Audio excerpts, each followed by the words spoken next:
The Book of Immersion, Volume 1. You wake up in the morning, you don't know where you are.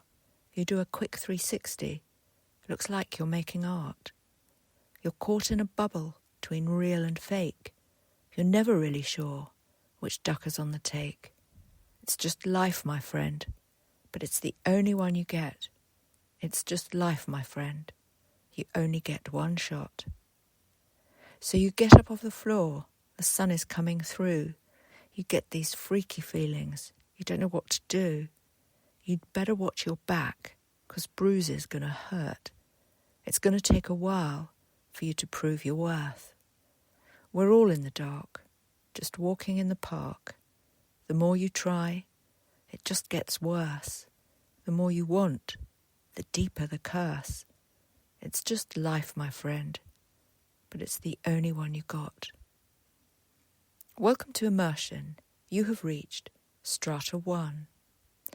Renaik wakes in the alley. Purpose. Renaik's inner motors began to whir.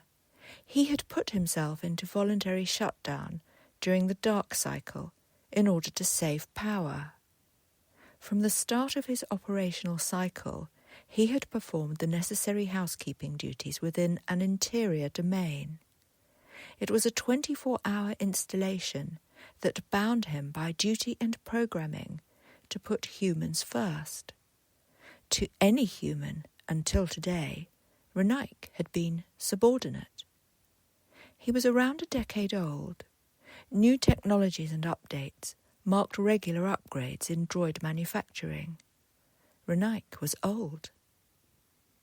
Things had become difficult in Renaik's previous life after the arrival of another android, a female version 12 named Abeltine, who was considered the fastest domestic to date, this 6th day of the 11th moon turn, 2289.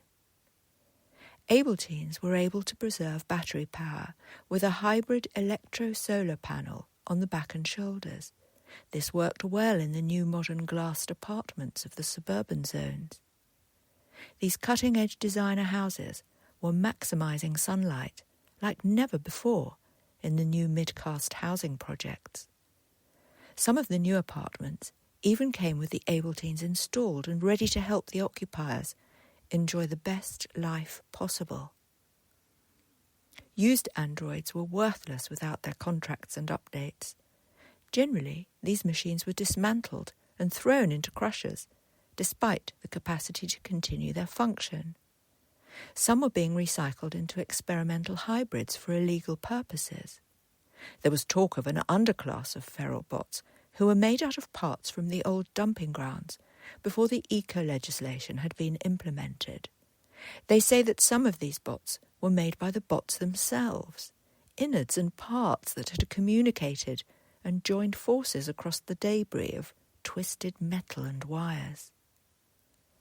Renaik noted that although he was now a vulnerable street bot, he was spared a wasted end. Perhaps, without enslavement, there would be new experiences. He had never cared before. After all, he was an emotionless droid.